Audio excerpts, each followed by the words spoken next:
ஸ்ரீ அரவிந்தரின் த human cycle பயில்வதற்காக நம் அனைவரையும் இந்த இணையதளத்தின் மூலம் இணைத்து இந்த நல்ல வாய்ப்பினை நமக்கு அருளியுள்ள பகவானுக்கும் ஸ்ரீ அன்னைக்கும் நமது நன்றியையும் வணக்கத்தையும் அவர்களது பொற்பாதங்களில் சமர்ப்பிப்போம். இத்தருணத்தில் நம் மனதில் எழும் ஒவ்வொரு எண்ணத்தையும், இங்கு நாம் பேசும் ஒவ்வொரு வார்த்தையையும் அவர்களுக்கு காணிக்கையாக சமர்ப்பிப்போம். அனைவருக்கும் மாலை வணக்கம். இப்பொழுது நாம் த ஹியூமன் சைக்கிள் புத்தகத்தில் சாப்டர் 7 பார்த்து கொண்டிருக்கின்றோம். அதன் தலைப்பு the ideal law of social development. எது ஒரு சமுதாய வளர்ச்சி எந்த உன்னதமான விதியின் அடிப்படையில் அமைய வேண்டும்? நாம் எல்லோரும் என்ன நினைத்துக் கொண்டிருக்கின்றோம் என்பது அனைவருக்கும் கல்வி, எல்லோருக்கும் சம உரிமை, சம அந்தஸ்து,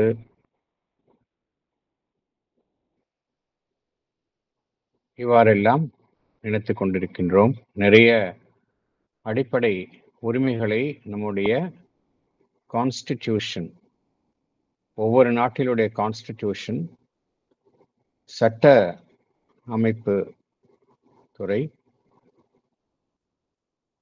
வழங்கியுள்ளது.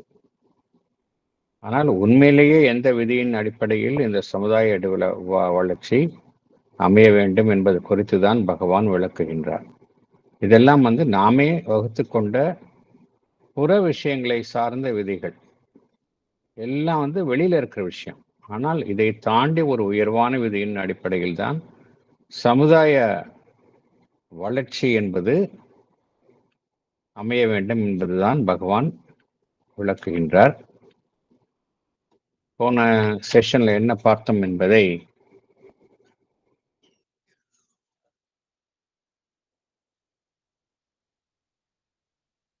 சற்று நினைவு கூறலாம்.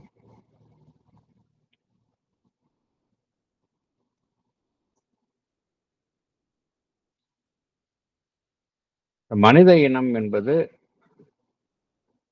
இந்த பிரபஞ்சத்தில் எதற்காக வெளிப்பட்டுள்ளது என்றால், அந்த பிரபஞ்ச ஒரு அமைப்பு, பிரபஞ்ச ஜீவன், யூனிவர்சல் பீயிங், அதனுடைய பிரபஞ்சத்தின் அதனுடைய வெளிப்பாடு தான் மனித இனம் என்பது. அடிப்படையில் அனைத்திற்கும் மூலம் பரம்பொருள் என்பதை நாம் அறிவோம். இறைவன், டிரான்செண்டன்ட் பிரம்மன், அதுதான் அனைத்திற்கும் மூலம் என்பதை நாம் அனைவரும் அறிவோம். அதற்கு அடுத்த நிலையில் இருப்பது பிரபஞ்ச ரீதியாக எதன் மூலமாக அந்த பரம்பொருள் தன்னை வெளிப்படுத்திக் கொள்கின்றது? Cosmic being or universal being. இது அடுத்த நிலை. அதற்கும் அடுத்த நிலையில இண்டிவிஜுவல் ஹியூமன் பீயிங்ஸ் இருக்கிறாங்க. ஸோ மனித இனம் என்பது இருக்கின்றது. மனித இனத்தின் மூலமாகத்தான் அந்த பரம்பொருள் தன்னை, அந்த பிரபஞ்சத்தில் உள்ள பரம்பொருள், காஸ்மிக் பீயிங், அது தன்னை வெளிப்படுத்திக் கொள்கின்றது. அதனால் என்ன பார்க்கின்றோம் இங்க? மனித இனத்துல பொதுவானதாக இருக்கின்றது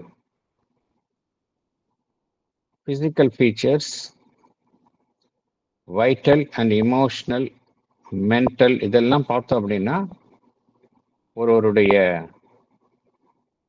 உடல் வாகு, உடல் அமைப்பு, புற அமைப்புகள், பொதுவாக மனித இனம்னா இப்படிதான் இருக்கு அப்படின்னு பார்க்கிறோம். மனித இனத்திற்கே என்றே சில அடிப்படையான குணாதிசயங்கள் இருக்கின்றன. மனித இனத்திற்கே அடிப்படையான சிந்தனை, மனம் சார்ந்த செயல்பாடு இருக்கின்றது. இதெல்லாம் பொதுவாக இருக்கின்றது. இருந்தாலும் இதில் வேறுபாடுகள் காணப்பட்டாலும் பொதுவானதாக இருக்கின்றன. இதையெல்லாம் வைத்து பார்க்கும் பொழுது ஒரு பொதுவான ஒன்றான ஒரு பொதுவான ஒரு அமைப்பாகத்தான் மனித இனம் காணப்படுகின்றது. இது ஹியூமன் ரேஸ் அப்படின்னு பார்த்தோம் அப்படின்னா ஒரு பொதுவான ஒரு அமைப்பாகத்தான் காணப்படுகின்றது. அத்தகைய அமைப்பிற்கு ஒரு பொதுவான ஒரு விதி, ஏதோ ஒரு இலக்கை நோக்கித்தான் இந்த மனித குலம் செல்கின்றது. அதை அடைய வேண்டும், ஒரு லட்சியம் இருக்கின்றது, ஒரு இலக்கு இருக்கின்றது. அதை அடைய வேண்டும் என்பதை நோக்கித்தான் பல்வேறு யுகங்களாக இந்த மனித இனம் பயணிக்கின்றது.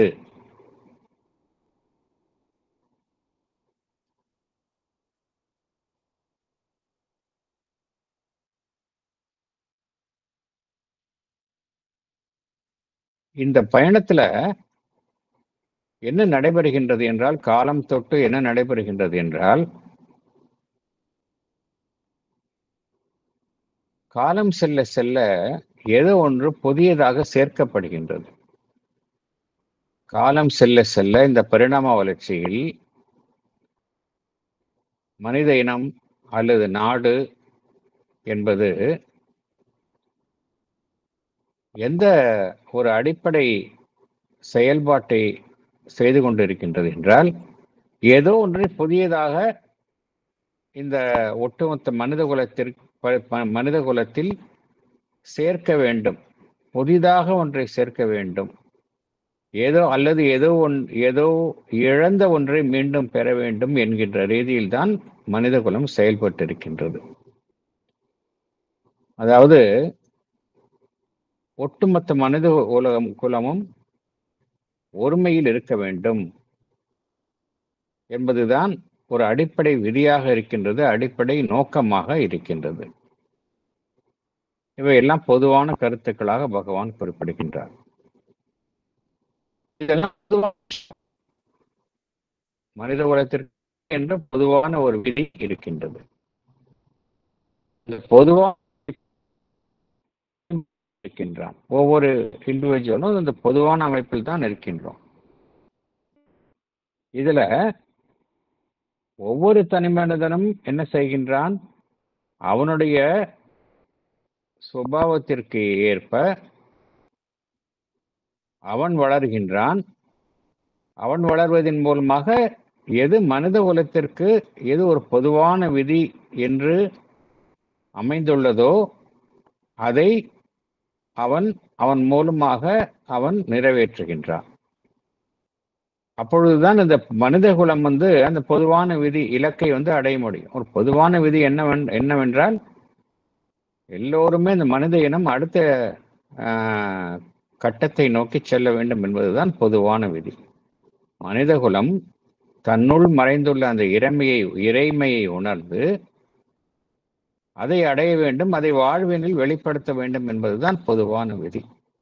இதுதான் பொதுவான மனித குலம். இந்த விதிதான் பொதுவான மனித குலத்தை ஒட்டுமொத்தமாக வழிநடத்தி செல்கின்றது.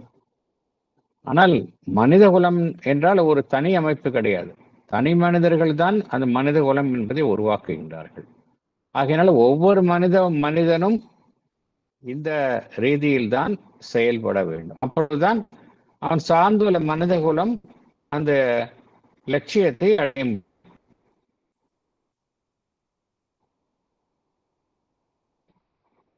ஒரு வன்மையாக யார் மீதும் திணிக்க முடியாது.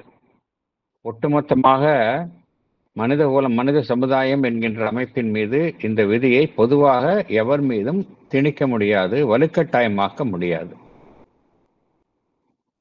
தனி மனிதனுடைய சுதந்திரம், அவனுடைய சுபாவம் என்பதையெல்லாம் மறந்துவிட்டு ஒட்டுமொத்தமாக யார் மீதும் இந்த ஒரு விதியை சுமத்த முடியாது.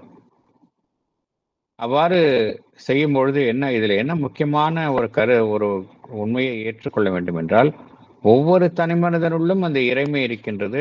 ஒவ்வொரு தனி மனிதனுக்குள்ளும் ஒரு இண்டிவிஜுவாலிட்டி இருக்கின்றது, ஒரு ஸ்வதர்மா இருக்கின்றது, ஒரு சுபாவம் இருக்கின்றது. அந்த அடிப்படையில் தான் ஒவ்வொரு மனிதனும் செயல்படுவான். அதற்கு மாறாக ஒரு பொதுவான விதியை எல்லா மனிதர்களின் மீதும் வலுக்கட்டாயமாக செலுத்த முடியாது என்றுதான் பகவான் குறிப்பிடுகின்றார். அப்படி செலுத்தும் பொழுது திணிக்கும் பொழுது என்ன நடைபெறுகின்றது? அந்த தனி மனிதனுடைய முக்கியத்துவத்தை நாம் மறந்து விடுகின்றோம், இழந்து விடுகின்றோம் என்று பகவான் குறிப்பிடுகின்றார். ஏனென்றால் ஒவ்வொரு மனிதனுக்குள்ளுமே அந்த இறைமை இருக்கின்றது. ஆகையால் ஒவ்வொரு மனிதனையும் எவ்வாறு பார்க்க வேண்டும் என்றால், ஏதோ ஒரு ஒட்டுமொத்த மனித சமுதாயத்தில் இருக்கக்கூடிய ஏதோ ஒரு எந்த விதமான ஒரு முக்கியத்துவம் இல்லாத ஒரு அம்சம் அப்படின்னு பார்க்கக்கூடாது. ஒவ்வொரு தனி மனிதனும் அந்த இறைமையை தாங்கி இருக்கக்கூடிய, அந்த ஆண்மனை தாங்கி இருக்கக்கூடிய ஒரு தனிப்பட்ட அமைப்பு என்கின்ற ரீதியில் தான் பார்க்க வேண்டும் அப்படிங்கிறார். ஆகையினால்தான் நீங்கள் இந்த தனி மனிதனுக்கு அவ்வளவு முக்கியத்துவம் தரப்பட வேண்டும் என்று பகவான் குறிப்பிடுகின்றார். அது எந்தவித ஒரு அரசாங்கமாக இருந்தாலும் சரி, ஒரு வலிமையான அரசாங்கமாக இருந்தாலும் சரி, அது அந்த மனிதனை ஒரு வலுக்கட்டாயமாக அவனை வலுக்கட்டாயமாக ஒரு வடிவமைப்பில் அவனை உருவாக்க முடியாது. அவன் ஒரு சிலை இல்லை, ஏதோ செதுக்கி அவனை வடிப்பதற்கு வலுக்கட்டாயமாக அவனை பண்ண முடியாது. அவனே தன்னுள்ளிருந்து அந்த வளர்ச்சியை அடைய வேண்டுமே தவிர, ஒரு மதம் சார்ந்த ஒரு அமைப்போ, ஒரு மதம் சார்ந்த ஒரு சாஸ்திர சம்பிரதாயங்களோ அவன் எவ்வாறு செயல்பட வேண்டும் என்றோ, அவன் எவ்வாறு வளர வேண்டும் என்றோ அவனுக்கு ஆணையிட முடியாது.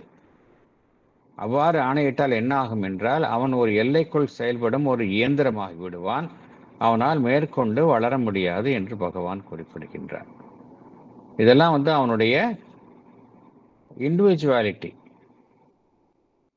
அதை வளர்ப்பதற்கு எந்த விதத்திலும் பயனுள்ளதாக இருக்காது என்று பகவான் குறிப்பிடுகின்றார். ஒவ்வொரு தனி மனிதனும் நாம் இருக்கின்றோம் என்றால், நாம் அனைவருமே இருக்கின்றோம். இருந்தாலும் நாம் எல்லோருமே நம்மை சுற்றி இருக்கக்கூடிய சமுதாயம், நாடு, இதற்கு உட்பட்டவர்கள். இதனுடைய நலனில் நமக்கும் அக்கறை இருக்கின்றது. நம்முடைய செயல்பாடு எவ்வாறு அமைய வேண்டும் என்றால், நாம் சார்ந்துள்ள சமுதாயத்தினுடைய நலனுக்கு பயனுள்ள வகையில் தான் அமைய வேண்டும். அப்பொழுதுதான் நம்முடைய வளர்ச்சி என்பது அந்த சமுதாயத்தின் வளர்ச்சி அல்லது நாட்டின் வளர்ச்சிக்காக பயன்படும். ஆனால் இது எப்பொழுது சாத்தியம் என்றால், நம்மால் எப்பொழுது நாம் சார்ந்துள்ள உலகத்துக்கு உதவ முடியும் என்றால், எந்த அளவிற்கு நாம் சுதந்திரமாக நம்முடைய உண்மையான சுபாவத்தின் அடிப்படையில் செயல்பட முடிகின்றதோ, அந்த அளவிற்குத்தான் நாம் நம்மை சார்ந்துள்ள சமுதாயத்திற்கு உதவ முடியும் என்கின்ற கருத்தை பகவான் குறிப்பிடுகின்றார்.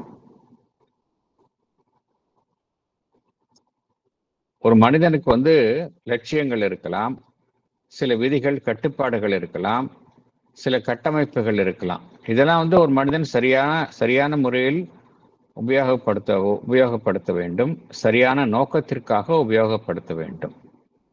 ஆனால் இவையெல்லாம் அவனுக்கு எவ்வகையில் உதவி புரிய வேண்டும் என்றால், அவன் முன்னேறுவதற்கு இவையெல்லாம் உதவி புரிய வேண்டும். அவனை கட்டுப்படுத்துவதற்கு பதிலாக அவன் முன்னேறுவதற்கு இவையெல்லாம் உதவும் பொழுதுதான் இவைகளின் நோக்கம் நிறைவேறும் என்று பகவான் குறிப்பிடுகின்றார். இந்த விதிகள், இந்த கட்டுப்பாடுகள் இதெல்லாம் மனிதனுடைய ஆன்மாவை ஒரு அமுக்கி வைக்கக்கூடாது, சப்ரஸ் பண்ணக்கூடாது என்று பகவான் குறிப்பிடுகின்றார். இவைகள் எல்லாம் அவன் மேலும் மேலும் வளர்வதற்கு உதவும்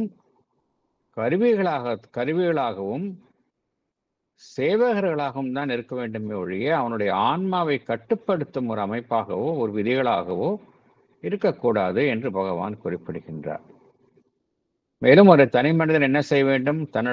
தனக்குள்ளே இருக்கக்கூடிய சிறப்பான அம்சத்தையும் வெளியில் கொண்டு வர வேண்டும்.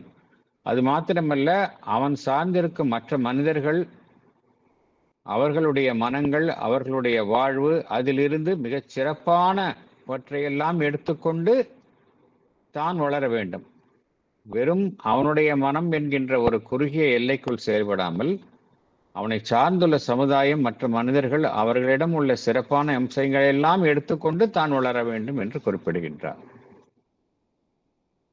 அதற்கு என்ன செய்ய வேண்டும் ஒரு மனிதன் என்றால், எவையெல்லாம் சிறப்பானவைகளாக மற்றவர்களிடம் காண்கின்றானோ அவன் அவை அனைத்தையுமே உள்வாங்கி அதை அவன் நன்றாக உள்வாங்கி தன்னுடைய சுபாவத்திற்கு அதை மாற்றி அவன் செயல்பட வேண்டும். இந்த தனிமனித சுதந்திரம் என்பதுதான் இங்கே நாம் பார்க்கிறோம். தனிமனித சுதந்திரம் என்பது இங்கு வெகுவாக வலியுறுத்தப்படுகின்றது. ஏனென்றால் ஒரு தனிமனிதன் என்பவன் ஒரு தெய்வாம்சம் உடையவன். He is an individual divine. அதனால் தான் அந்த தனிமனிதனுக்கு சுதந்திரம் வழங்க வேண்டும் என்பது, எதையும் அவன் மீது திணிக்க கூடாது என்பது வலியுறுத்தப்படுகின்றது. இந்த தனிமனித சுதந்திரம் என்பது தற்பொழுது பல்வேறு எல்லா நாடுகளிலும் இது பொதுவான ஒரு அடிப்படை அம்சமாக கருதப்படுகின்றது.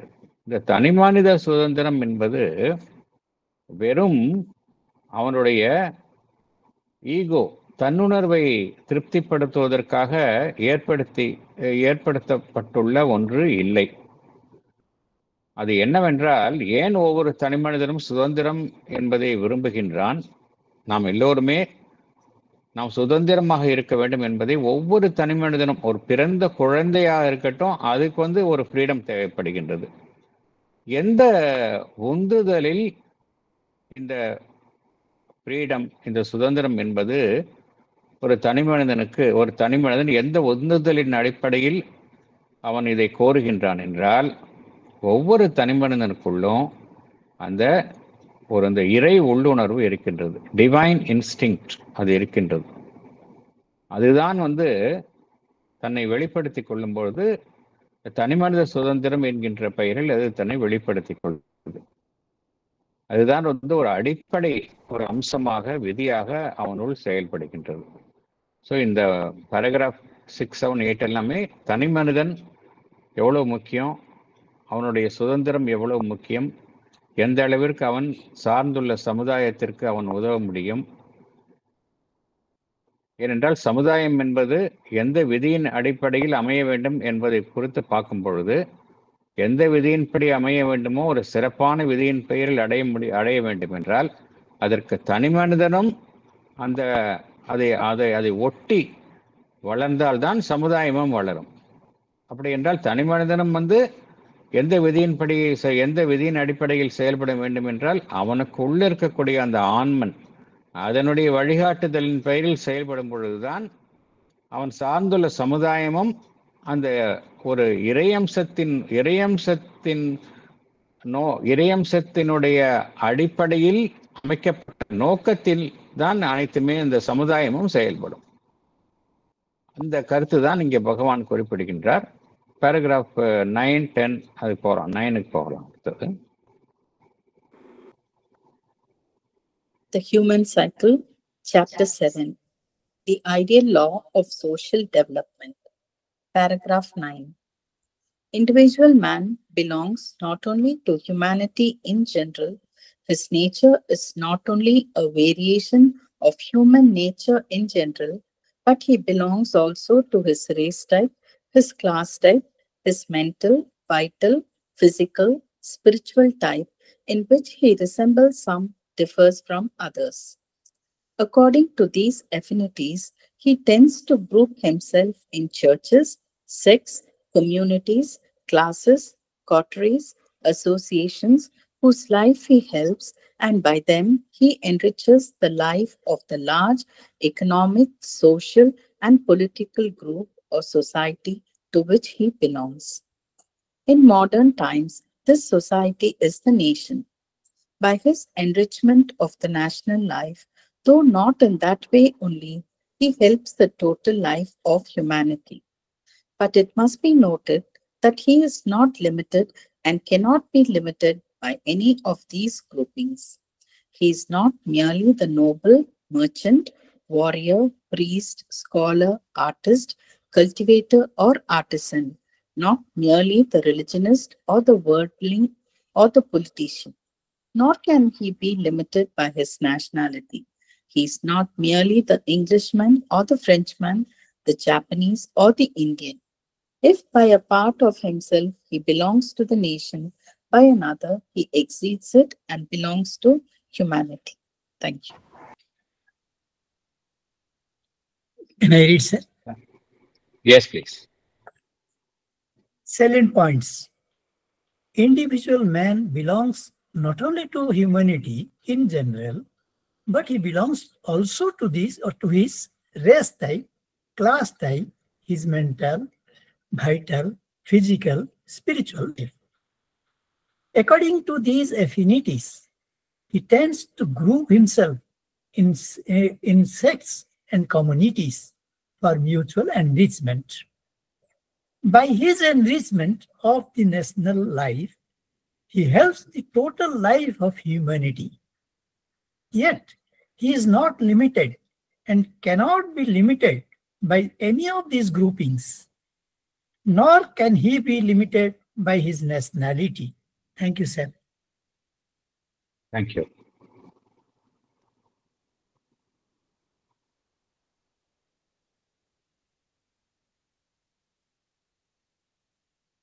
ஒரு தனி மனிதன் எதை சார்ந்து இருக்கின்றான்? மனித வர்க்கம் அப்படிங்கிற ஒரு வர்க்கத்துல தனி மனிதன் இருக்கின்றான்.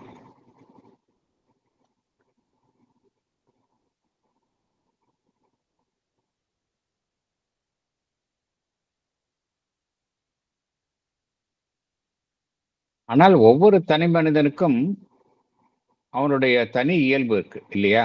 இப்போ ஹியூமனிட்டி அப்படிங்கிறது ஜென்ரலா சொல்றோம், மனித இனம் அப்படின்னு சொல்றோம். எல்லாரும் ஒரே மாதிரியா இருக்கிறாங்க? நிச்சயமா கிடையாது. ஒவ்வொரு தனி மனிதனுக்கும் ஒரு தனி இயல்பு இருக்கு. ஒரு தனி மனிதனுக்கும் இன்னொரு தனி மனிதனுக்கும் அந்த இயல்பில் வேறுபாட்டை நாம் பார்க்கின்றோம். ஒரு மனிதன் இன்னொரு மனிதன் மாதிரி இருக்கவே முடியாது. ஆனா எல்லோரும் மனித குலம் தான். ஆனா அதுதான் பியூட்டி. இங்க ஒரு மனிதன் இன்னொரு மனிதன் மாதிரி இருக்கிறது இல்லை, வேரியேஷனை பார்க்கிறோம்.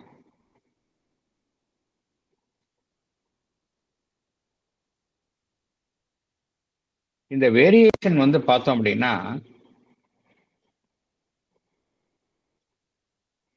இந்த வேரியேஷனும் மாறுபாடும் பார்த்தீங்கன்னா அதுக்கும் ஒரு அடிப்படையில ஒரு பொதுவான ஒரு அமைப்பை காண்கின்றோம். ஒரு ரேஸ் டைப் இருக்கு. நிறைய இந்த ஹியூமனிட்டியில ரேசஸ் வச்சிருக்கிறாங்க.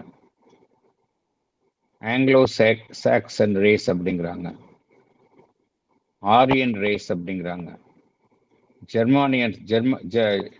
ஜெர்மானியர்கள் அப்படிங்கிறாங்க, ஆப்பிரிக்கன் ரேஸ் அப்படிங்கிறாங்க, ஹிஸ்பானிக்ங்கிறாங்க. இது மாதிரி நிறைய ரேசஸ் இருக்கு. அப்படி வகைப்படுத்திருக்கிறாங்க. ஸோ ஒவ்வொரு டைப்புக்கும் ஒரு குவாலிட்டிஸ் இருக்கு. அதே போல ஒவ்வொரு மனிதனுக்கும் ஒரு கிளாஸ் டைப் இருக்கு. இது இல்லாம ஒவ்வொரு மனிதனுக்கும் அவனுக்கு ஒரு மைண்ட் இருக்கு, அவனுக்கு ஒரு பிராணமயம் இருக்கு, அவனுக்கு ஒரு பிசிக்கல் இருக்கு, அவனுடைய ஸ்பிரிச்சுவல் இன்க்ளினேஷன் இருக்கு. இதன் அடிப்படையில் எல்லாம் பார்த்தோம் அப்படின்னா ஒரு மனிதனும் இன்னொரு மனிதனும் வேறுபடுகின்றான். ஒரு மனிதன் இன்னொரு மனிதனிடத்திலிருந்து வேறுபடுகின்றான் என்றால் இதன் அடிப்படையில் தான் வேறுபடுகின்றான். Race, class, is mental, vital, physical, spiritual டைப்ல ஒவ்வொரு தனி மனிதனும் வேறுபடுகின்றான். ஆனால் இப்ப நாம் எல்லோரும் இணைந்திருக்கின்றோம்.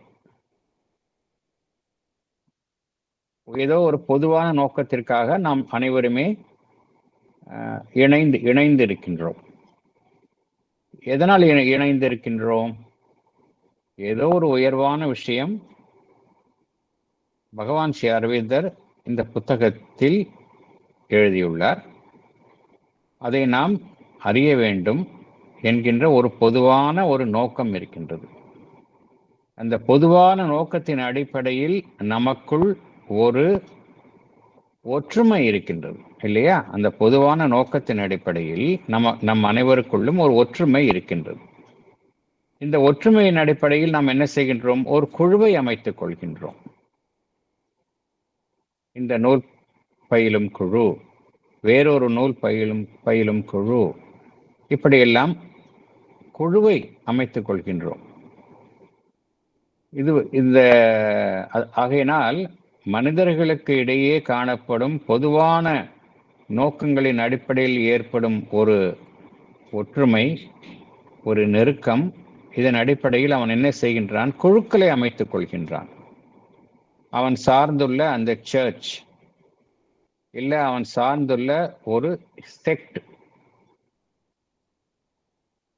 அவன் சார்ந்துள்ள சமுதாயம், கிளாஸ், ஒரு குரூப், அசோசியேஷன், இதன்படி அவன் குழுக்களை அமைத்துக் கொள்கின்றான்.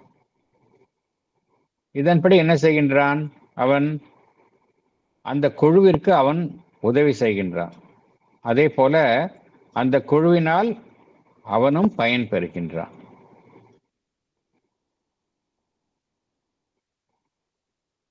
அதன் மூலமாக என்ன நடைபெறுகின்றது?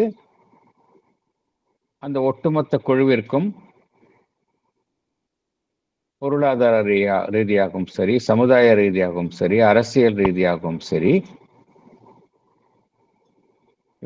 இவைகள் எல்லாம் வளர்ச்சி அடைகின்றன. இதுதான் பொதுவாக ஒரு சமுதாயம் எவ்வாறு செயல்படுகின்றது, அதில் தனிமனிதன் எவ்வாறு செயல்படுகின்றான் என்பது இங்கே பகவான் விளக்குகின்றார். இந்த தனிமனிதன் சார்ந்துள்ள அமைப்பு என்பது ஆதி காலத்துல பார்த்தோம் அப்படின்னா ட்ரைபா இருந்தோம். எல்லா மனிதனும் ட்ரைப்ஸா இருந்தாங்க. அப்புறம் அதுக்கு அடுத்த ஒரு சின்ன ஒரு கிங்டம் இருந்தது. அப்புறம் ஒரு பெரிய மாபெரும் சாம்ராஜ்யம் அப்படி இருந்தது. இப்போ மாடர்ன் டைம்ஸில் என்ன ஆயிடுச்சு அப்படின்னா, நேஷன் அப்படிங்கிறது தான் நம்மை ஒரு குழுவாக அமைக்கின்றது. I belong to this nation அப்படிங்கிறோம். சொசைட்டி அப்படின்னா நாம் சார்ந்துள்ள ஒரு பெரிய அளவிலான ஒரு சமுதாயம் பார்த்தோம் அப்படின்னா we belong to a nation. தேசம் என்பது தான் ஒரு ஒட்டுமொத்த சமுதாயமாக மாடர்ன் டைம்ஸில் அமைகின்றது.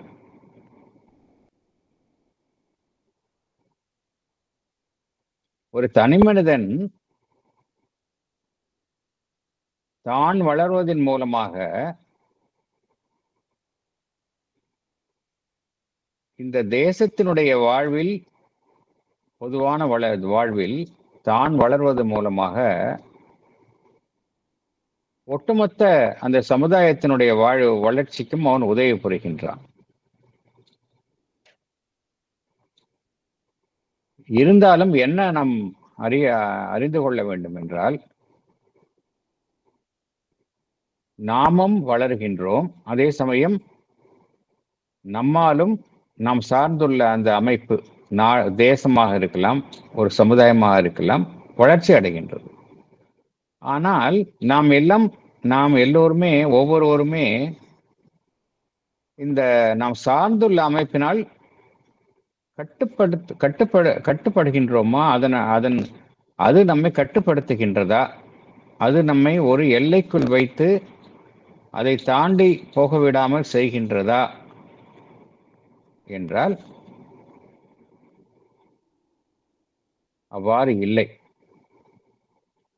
ஒரு தனிமனிதன் என்னதான் அவன் மூலமாக அவன் சார்ந்துள்ள சமுதாயம் அல்லது தேசம் வளர்ச்சி அடைந்தாலும் சரி, அவன் அந்த சமுதாயத்தின் மூலம் வளர்ச்சி அடைந்தாலும் சரி, அவனை யாரும் கட்டுப்படுத்த முடியாது. ஏன்னா அதற்கு அடிப்படை காரணம் நம்ம ஏற்கனவே பார்த்தோம். ஒவ்வொரு தனிமனிதனுக்குள்ளும் இந்த இறையாண்மன் இருக்கு. டிவைன் லிமிட் பண்ண முடியாது. அதனால்தான் பகவான் கூறுகின்றார், he is not limited and cannot be limited by any of these groupings. அதுதான் உண்மை. எந்த குரூப்ல நம்ம இருந்தாலும் எந்த குரூப்பும் லிமிட் பண்ண முடியாது. லிமிட் பண்ணுது அப்படின்னு நினைச்சோம் அப்படின்னா அது தப்பு. அது மாதிரி இருக்கவே முடியாது. ஆனா பை கன்வென்ஷன் என்ன ஆயிடுச்சு, நான் இந்த சமுதாயத்தை மீற முடியாது, நான் சார்ந்திருக்கும் அந்த ஒரு அமைப்பை மீற முடியாது. இதெல்லாம் நமக்கு நாமே ஏற்படுத்தி கொண்டுள்ள ஒரு தளைகள். பட் அது கிடையாது. Nothing can imprison our freedom, இல்லை nothing can contain our liberty. என்ன காரணம் அப்படின்னா, நம்ம ஒவ்வொரு மனிதனுக்குள்ளும் இந்த ஆன்மன் இருக்கு. அது எப்படி ஒரு இதில் நம்மை சுற்றி நாம் சார்ந்திருக்கும் அந்த ஒரு அமைப்போ, ஒரு செக்டோ, ஒரு கிளாஸோ, எந்த பேர் வேணாலும் சொல்லிக்கலாம் நம்ம. அது எப்படி நம்மளுடைய உள்ள இருக்கக்கூடிய ஆன்மனை கட்டுப்படுத்தும்? இந்த வெளியில் அமைந்துள்ள அமைப்புகள்லாம் செயற்கையாக நம்மால் ஏற்படுத்தப்பட்டுள்ளது. செயற்கையாக நம்மால் ஏற்படுத்தப்பட்டுள்ள அமைப்பு எவ்வாறு நமக்குள்ள இருக்கக்கூடிய அந்த உண்மையான ட்ரூ செல்ஃப் அதை கட்டுப்படுத்த முடியும்? அதைத்தான் இங்க குறிப்பிடுகின்றார். It must be noted that he is not limited and cannot be limited by any of these groupings. இந்த உலகத்தில் பார்த்தோம் அப்படின்னா, உலக வரலாற்றில் அது எந்த துறையாக இருந்தாலும் சரி, சாதனை அப்படின்னு ஆன்மீக துறையாக இருந்தாலும் சரி, அது எந்த துறையாக இருந்தாலும் சாதனை என்று எடுத்துக்கொண்டால் இந்த சுதந்திரமாக செயல்படும் மனோபாவத்தை கொண்டவர்களால் தான் சாதனை நிகழ்த்தப்பட்டுள்ளதை ஒழிய ஒரு எல்லைக்குள்ள ஒரு கட்டுப்பட்டு அதுக்குள்ள இருக்கிறவங்களால செய்யவே முடியாது.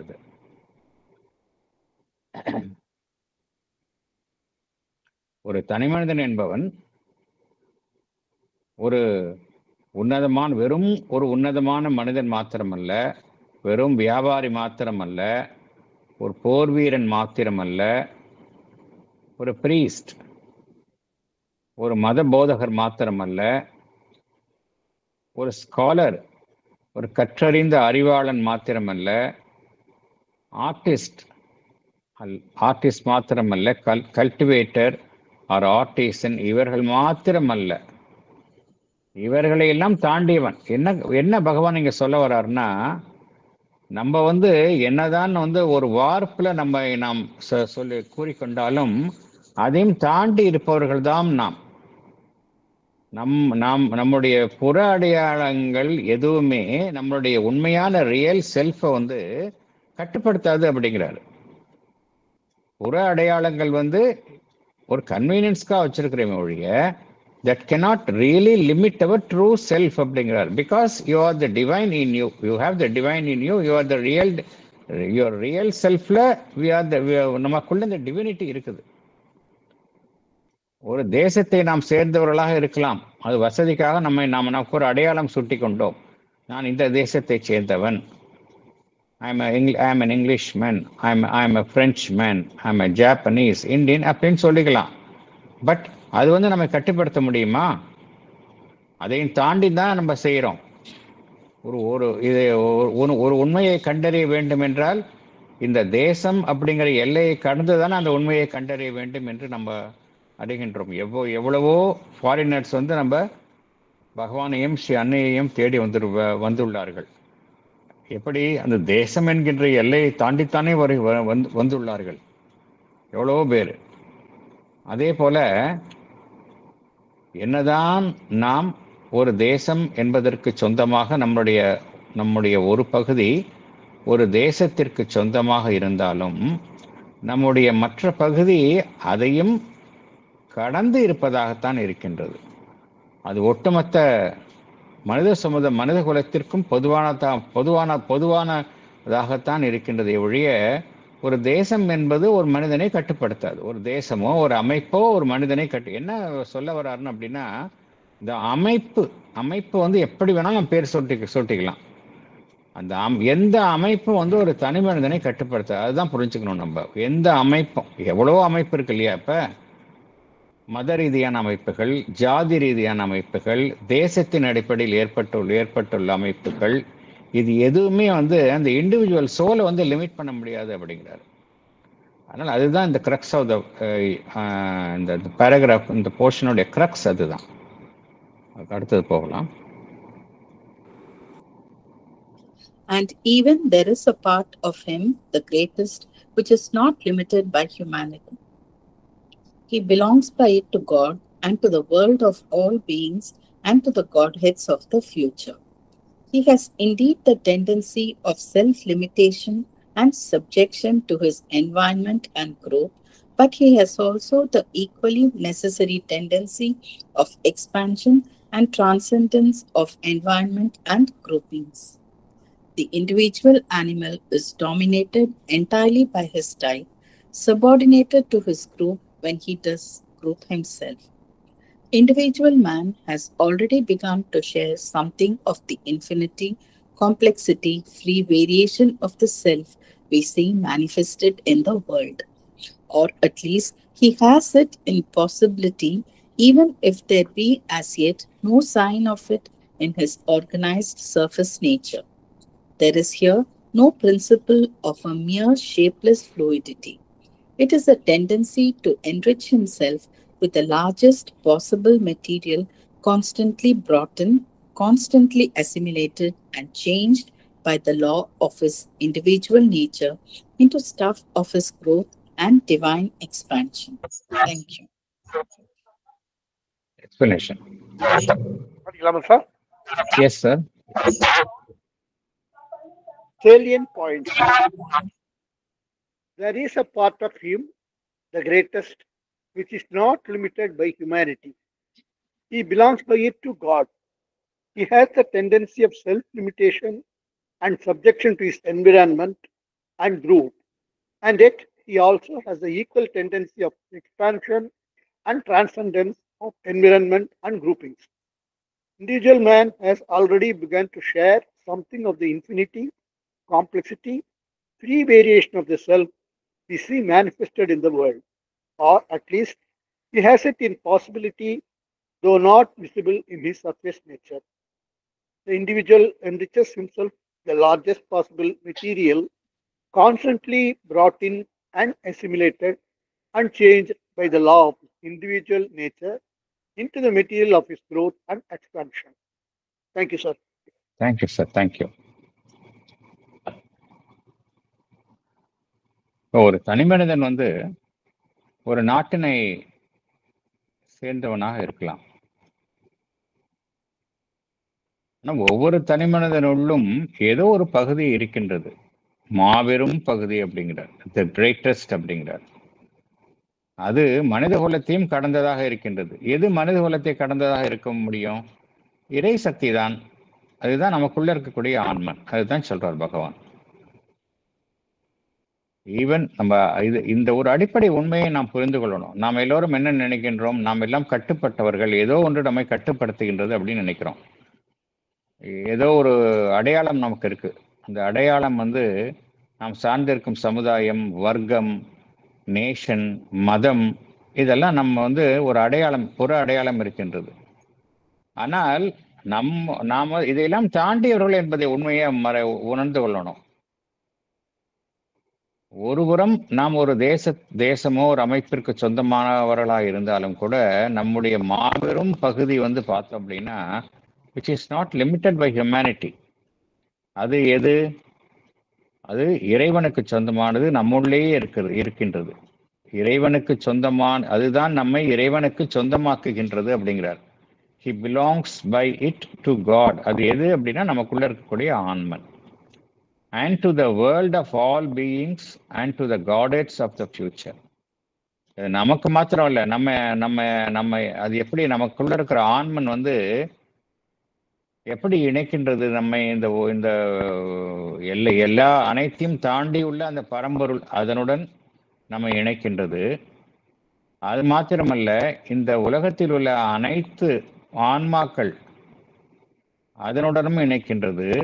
அது மாத்திரமல்ல, எல்லா இறையம்சங்கள் இவையெல்லாம் எதிர்காலத்தில் இறையம்சங்களாக இருக்கக்கூடியவையோ அவை அனைத்துடனும் நம்மை இணைக்கின்றது. எது என்றால் நமக்குள்ள இருக்கக்கூடிய அந்த ஆன்மன்.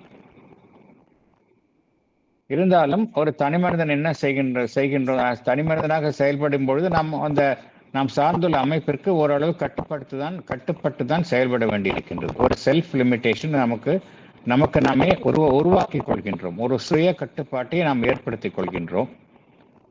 அதன் மூலமாக நாம் சார்ந்துள்ள அந்த சமுதாயம், அந்த குழு, இதற்கு அதற்கு நம்மை உட்படுத்திக் கொள்கின்றோம். அவ்வாறு இருந்தாலும் கூட நம்மை இதையெல்லாம் தாண்டி நம்மை விரிவுபடுத்திக் கொள்ளவும் செய்கின்றோம். இதை கடந்து செல்லவும் செய்கின்றோம் இல்லையா? We are not even though we abide by the laws of the environment, we abide by the laws of the society, yet we go beyond them. அப்படி இருக்கிறவங்கள மூலமாகத்தான் சாதனைகள் நடைபெறுகின்றன. சாதனைகள் எல்லாரும் ஒரு ஃபிக்ஸடா ஒரு விதியில அது கொண்டு செயல்படுவர்களால சாதனை நடைபெற முடியாது. ஆன்மீகத்துறையாக இருக்கட்டும், விஞ்ஞானமாக இருக்கட்டும், அரசியலாக இருக்கட்டும், எந்த துறையை, கல்வித்துறையாக இருக்கட்டும், எந்த துறையிலும் பார்த்தோம் அப்படின்னா சாதனை என்பது எப்படி நடைபெறுகின்றது என்றால், தான் சார்ந்திருக்கும் அமைப்பையும் கடந்து செயல்படுபவர்களினால் தான் சாதனை என்பது நடைபெறுகின்றது. You can always transcend the environment and the group, அதைத்தான் குறிப்பிடுகின்றார். ஒரு தனி மனிதன் என்பவன் எப்படி இருக்கிறான்? இஸ் அன் இண்டிவிஜுவல் அனிமல் இல்லையா? அண்ட் அந்த individual animal is dominated entirely by his type. அதை நம்ம அது அது வந்து நம்மை வலுவாக நம் மீது ஒரு ஆளுமை செலுத்துகின்றது. நாம் சார்ந்துள்ள குழுவிற்கு அடங்கிதான் நாம் செய்கின்றோம். இருந்தாலும் தனி மனிதன் என்பவன் இதையெல்லாம் தாண்டி, இதையெல்லாம் கடந்து இருக்கக்கூடிய ஒரு அனந்தமான அம்சம் அதை தன்னிலிருந்து வெளிப்படுத்துகின்றான். Individual man has already begun to share something of the infinity, complexity, free variation of the self. Self பகவான் கேபிட்டல்ல கொடுத்திருக்காரு. ஃப்ரீ வேரியேஷன் ஆஃப் த செல்ஃப்னா அந்த பரம்பொருள் வந்து எப்படி இருக்கு? எந்த எல்லைக்கும் அது கட்டுப்படுத்தாது இல்லையா? அது ஃப்ரீயா அப்படியே எல்லா விதமான மாறுபாடுகளையும் வேறுபாடுகளையும் அது வெளிப்படுத்தும். அதை தனி மனிதன் மூலமாக வெளிப்படுத்துகின்றது, அது நடைபெறுகின்றது என்று பகவான் குறிப்பிடுகின்றார். அப்படித்தான், அதனாலதான் வந்து பரிணாம வளர்ச்சி நடைபெறுகின்றது. எல்லாரும் டைப்பெல்லாம் இருந்தோம் அப்படின்னா, ஒரே மாதிரி இருந்தோம்னா பரிணாம வளர்ச்சியே நடைபெற முடியாது. இதை வந்து ஒரு மனிதன் நன்றாக தற்பொழுது வெளிப்படுத்த முடியாவிட்டாலும் இதற்கான சாத்தியக்கூறு அவனுள் இருக்கின்றது என்பதை நாம் பார்க்கின்றோம். இப்ப மேற்புறத்தில் வந்து ஒரு தனி மனிதன் இத்தகைய சிறப்பான அம்சங்களை அவ்வளவு வெளிப்படையாக ஒரு தனி மனிதனிடத்தில் இத்தகைய சிறப்பான அம்சங்கள் காணப்படாவிடிலும் அவனுக்குள் அத்தகைய அம்சங்களுக்கான சாத்தியக்கூறு இருப்பதை நாம் அறிகின்றோம். ஆகையால் தனி மனிதன் என்பவன் எப்படி இருக்கிறோம், எப்படி காணப்படுகின்றான்? இங்க ஒரு சமுதாயம் இருக்கின்றது. ஒரு சமுதாயம் என்பதை ஒரு பெரிய ஒரு அமைப்பாக எடுத்துக்கொள்ளலாம்.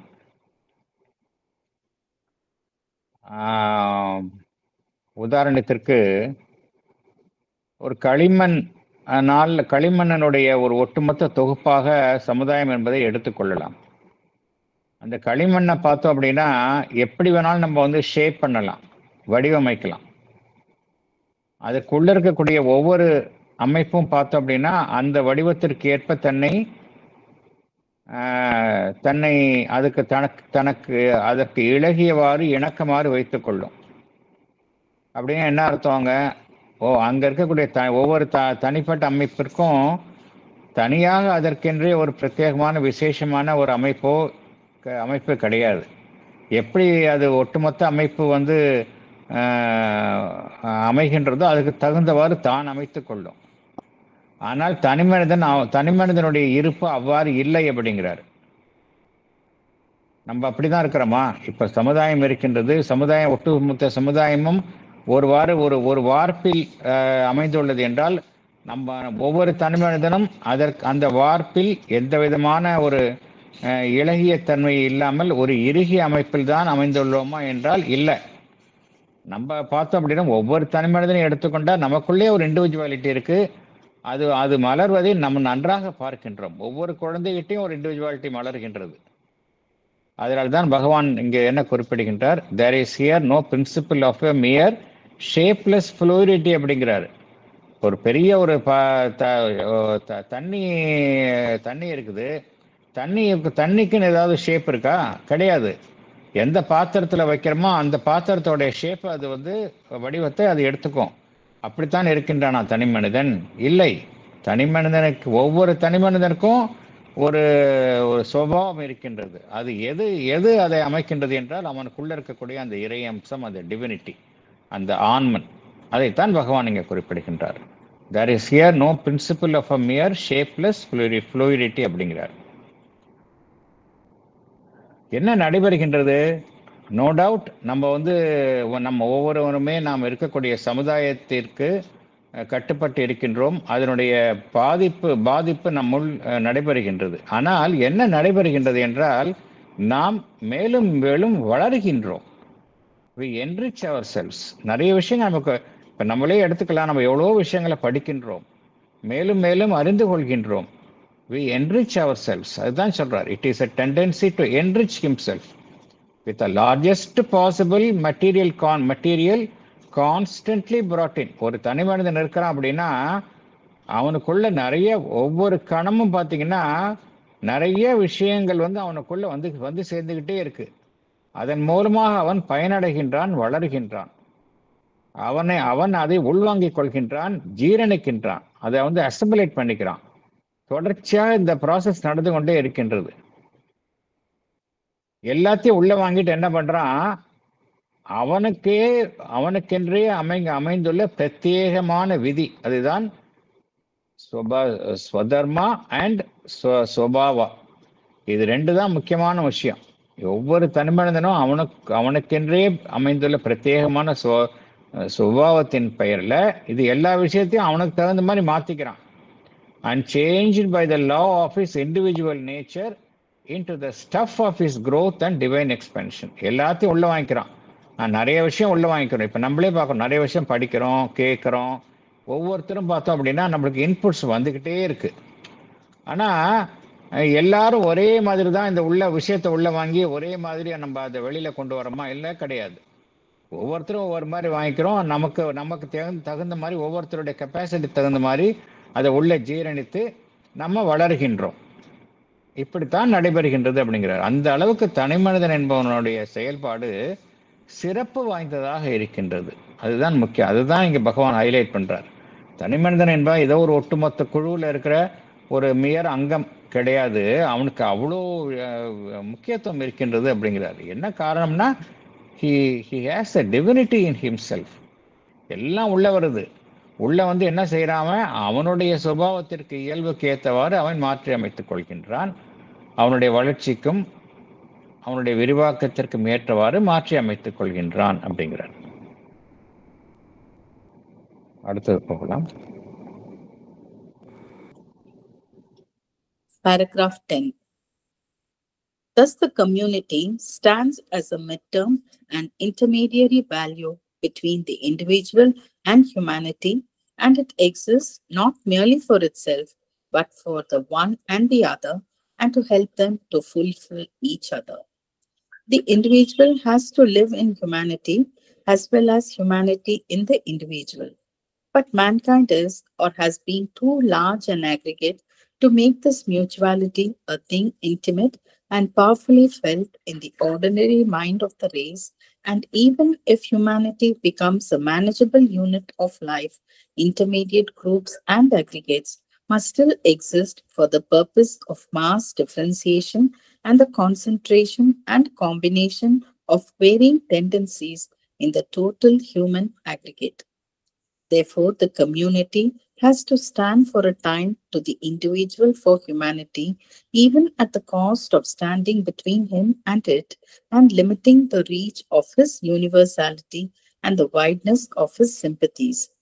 Still, the absolute claim of the community, the society, or the nation to make its growth, perfection, greatness, the sole object of human life, or to exist for itself alone as against the individual and the rest of humanity, to take arbitrary possession of the one and make the hostile assertion of itself against the other, whether defensive or offensive, the law of its action in the world, and not as it unfortunately is, a temporary necessity.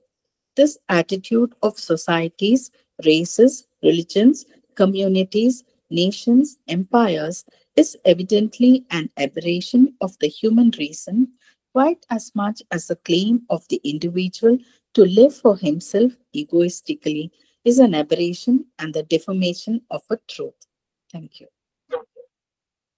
படிக்கட்டுமா sir? Thilagavathi madam படிங்க. Next வேணா Meera madam படிங்க.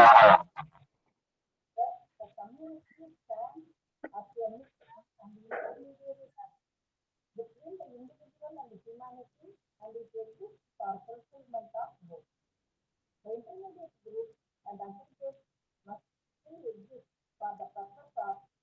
Telugu madam, உங்க voice தெளிவா கேட்கல. வாய்ஸே கேட்கல. மைக்ல problem இருக்கு. ஓகே, மீரா மேடம் படிங்க. Okay, sir.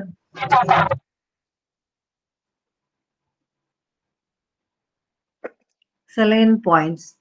Thus, the community stands as a midterm and intermediary value between the individual and humanity, and it exists for fulfillment of both. The immediate groups and Intermediate groups and aggregates must still exist for the purpose of mass differentiation and the concentration and combination of varying tendencies in the total human aggregate. Therefore, the community must stand for humanity to the individual, even at the cost of standing between him and humanity and limiting his universality. Yet, the claim of the community, the society, or the nation to make its greatness, the sole object of human life, as against the individual and the rest of humanity, is an aberration of the human reason.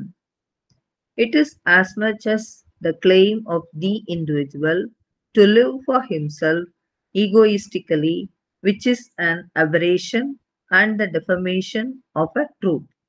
Thank you, sir. Thank you.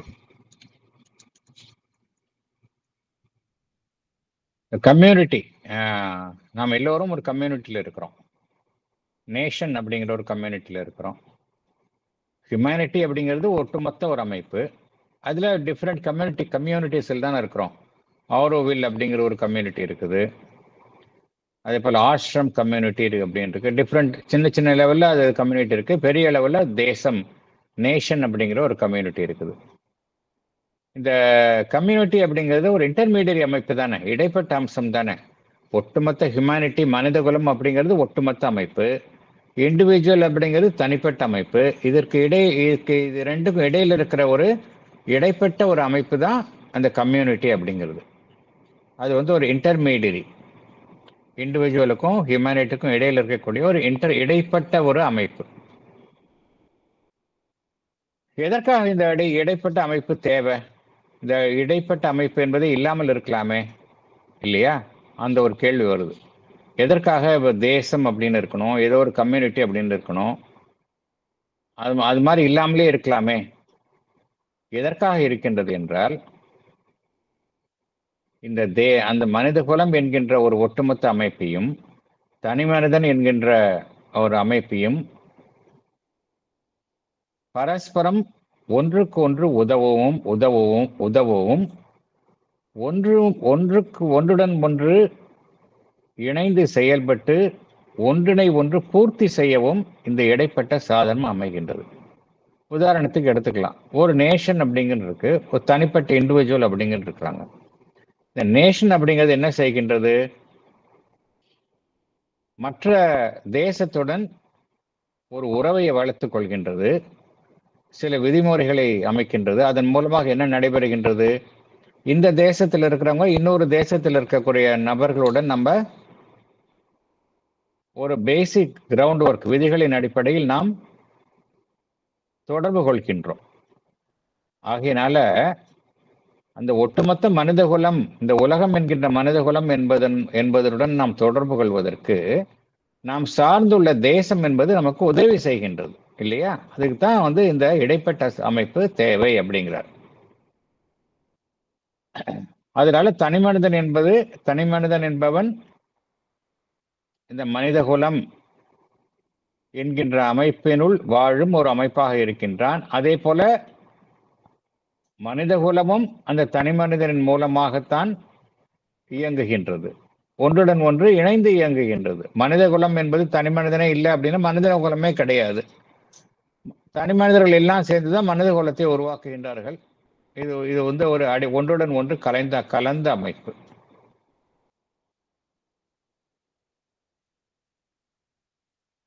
ஆனால் இந்த மனித குலம் அப்படிங்கிறது ஒரு பெரிய அமைப்பு. அந்த பெரிய அமைப்புல பார்த்தோம் அப்படின்னா அந்த மியூச்சுவாலிட்டி இருக்காது. ஒரு பெரிய அமைப்பு. அப்படி இருக்கும் பொழுது என்ன நடைபெறுகின்றது? ஒரு நெருக்கம் குறைகின்றது. இப்போ ஃபார் எக்ஸாம்பிள் இது என்ன சொல்றார் பகவான், என்ன கூற வருகின்றார் என்றால், ஒரு நெருக்கம் எப்படி உருவாகின்றது? இப்போ ஒரு ஃபேமிலி அப்படின்னா, ஒரு குடும்பம் அப்படின்னா ஒரு சின்ன அமைப்பு. அதுல வந்து நெருக்கம் இருக்கின்றது. அதே சமயம் நாம் இருக்கக்கூடிய அந்த ஊர், இந்த ஊர்ல எவ்வளவு பேர் இருக்கிறோம், எல்லாரோடையும் நம்ம நெருக்கமா இருக்கிறோமா? கிடையாது. நம்ம இருக்கக்கூடிய அந்த குடும்பத்தினரோட தான் நெருக்கமாக இருக்கின்றோம். அல்லது ஒரு அலுவலகத்தை கொள்ளலாம். இந்த அலுவலகத்தில் ஒரு வேலை செய்வர்கள் எல்லாம் ஒருவருடன் ஒரு நெருக்கமாக இருக்கின்றோம். ஆனா அதே சமயம் அந்த அந்த அந்த அந்த அலுவலகம் இருக்கக்கூடிய ஊர்ல இருக்கக்கூடிய எல்லாரோடும் ஒரு நெருக்கமாக இருக்கின்றோமா என்றால் இல்லை. அதனால் எது வந்து மனிதர்களுக்குள்ளே நெருக்கத்தை உருவாக்குகின்றது என்றால் இந்த இடைப்பட்ட சாதனங்கள் இல்லையா? அந்த இடைப்பட்ட சாதனங்கள், கம்யூனிட்டி அப்படிங்கிறது அந்த சார்ந்திருக்கும் ஒரு அமைப்பு, குரூப். அதுதான் மனிதகுலம் என்கின்ற ஒரு ஒட்டுமொத்த அமைப்பிற்குள்ள நெருக்கத்தை உண்டு பண்ணுகின்றது. நேஷன் அப்படின்னா இப்போ ஃபார் எக்ஸாம்பிள் மனிதகுலம் அப்படிங்கிறது ஒரு ஒட்டுமொத்த அமைப்பு. அதில் இந்தியா அப்படிங்கிறது ஒரு தேசம். ஸோ நம்ம வெளியில் போய் 2 இந்தியன்ஸை பார்த்தோம் அப்படின்னா வி பிகம் வெரி க்ளோஸ். எப்படி நம்ம நீங்கள் இந்தியாவா, நானும் இந்தியா தான் அப்படின்னு ஒரு நெருக்கம் உண்டாகின்றது. ஆகையினால இந்த கம்யூனிட்டி என்பது எதற்கு உதவுகின்றது என்றால் மனிதர்களிடையே நெருக்கத்தை உருவாக்குவதற்கு உதவுகின்றது அப்படிங்கிறார். Mankind is or has been too large an aggregate to make this mutuality a thing intimate அப்படிங்கிறார் இல்லையா? மனித குலம் அப்படிங்கிறது ஒரு பெரிய அது அந்த அடிப்படையில் நெருக்கம் உண்டாகாது.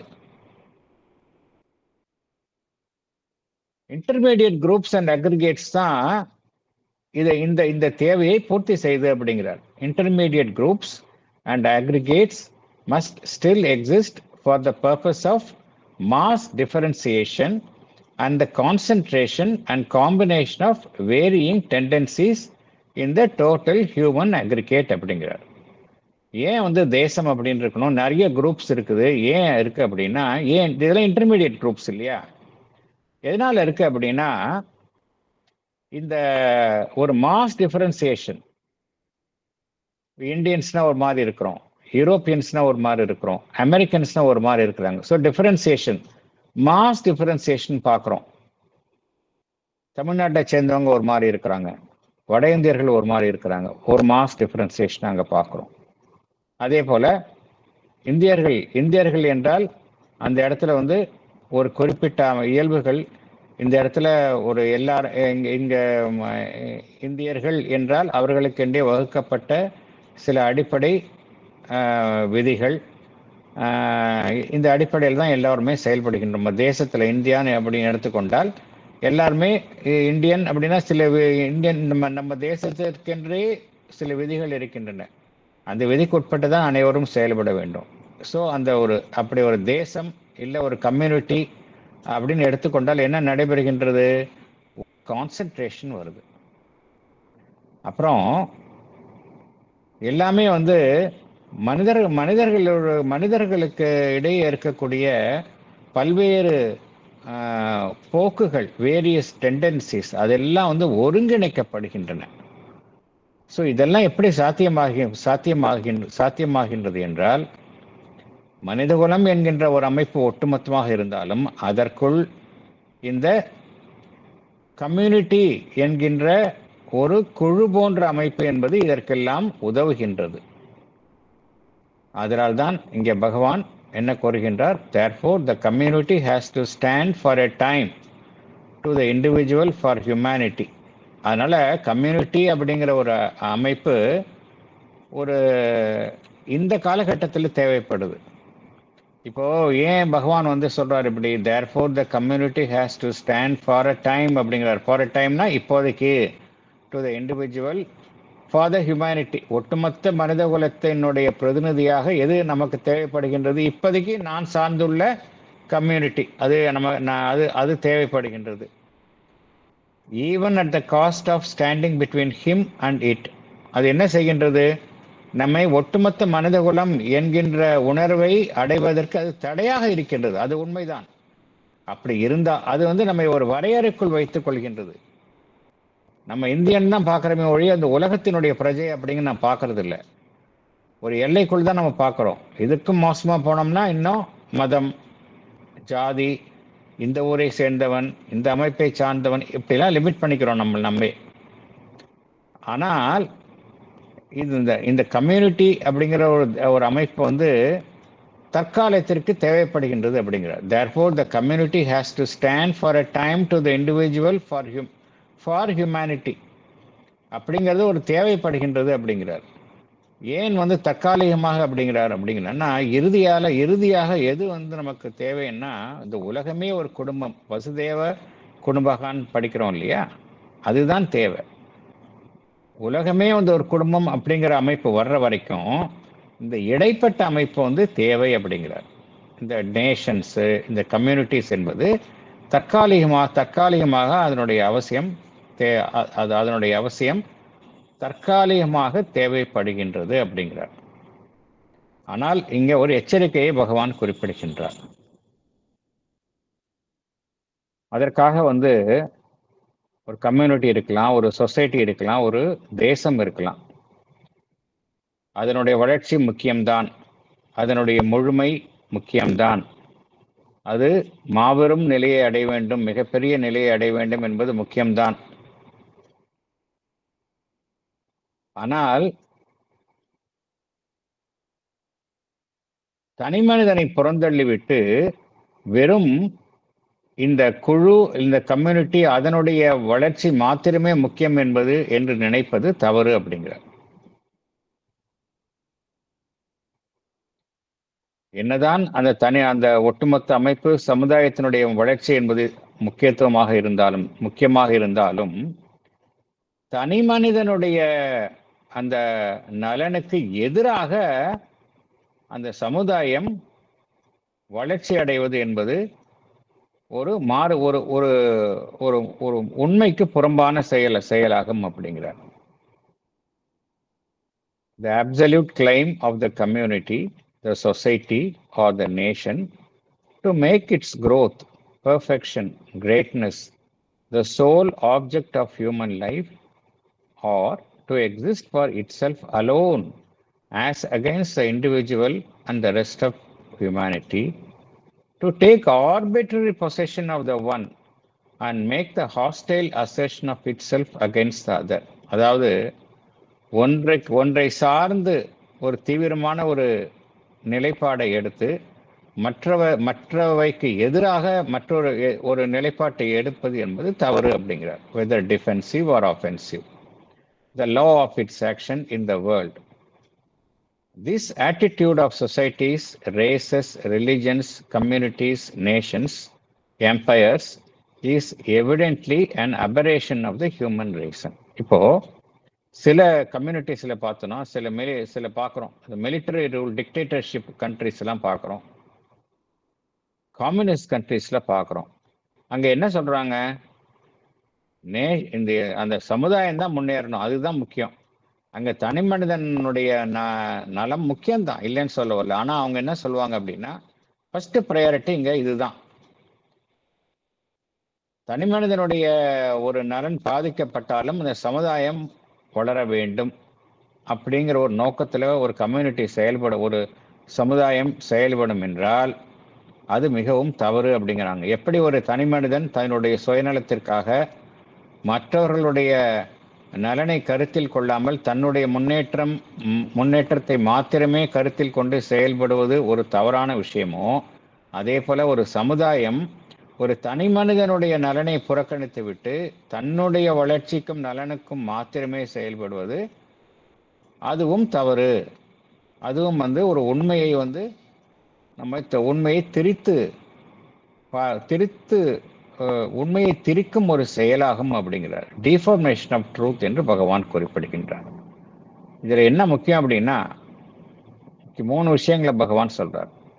சமுதாயம் என்பது ரொம்ப முக்கியம், சந்தேகமே இல்லை. அதுதான் என்ன செய்கின்றது, மனிதகுலம் என்கின்ற ஒட்டுமொத்த அமைப்பையும் தனி மனிதன் என்கின்ற ஒரு தனிப்பட்ட அமைப்பையும் ஒன்றுடன் ஒன்று இணைக்கின்றது.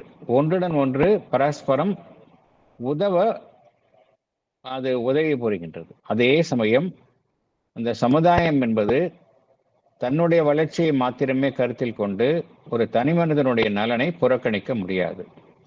எப்படி ஒரு தனி மனிதன் சுயநலமாக தன்னுடைய நலத்தை மாத்திரமே கவனத்தில் கொண்டு தான் சார்ந்துள்ள சமுதாயத்தினுடைய நலத்தை புறக்கணிப்பது எந்த அளவிற்கு தவறோ, அந்த அளவிற்கு சமுதாயம் தன்னுடைய நலனை மாத்திரம் கருத்தில் கொண்டு தனி மனிதனுடைய நலனை புறக்கணிப்பது தவறு அப்படிங்கிறார் பகவான். இது அந்த கலெக்டிவ் சொசைட்டிஸ்லாம் செயல்படும் பொழுது இந்த உண்மையை கவனத்தில் வைத்துக் கொள்ளணும் அப்படிங்கிறார். அடுத்தது போகலாம். Paragraph 11.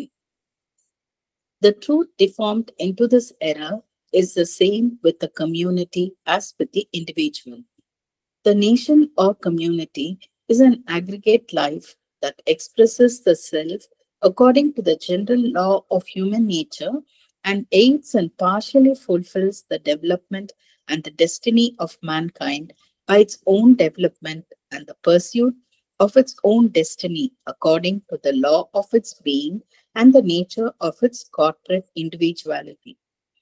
It has, like the individual, the right to be itself and its just claim as against any attempt at domination by other nations or of attack upon its separate development by any excessive tendency of human uniformity and regimentation, is to defend its existence, to insist on being itself, to persist in developing according to the secret idea within it, or as we say, according to the law of its own nature.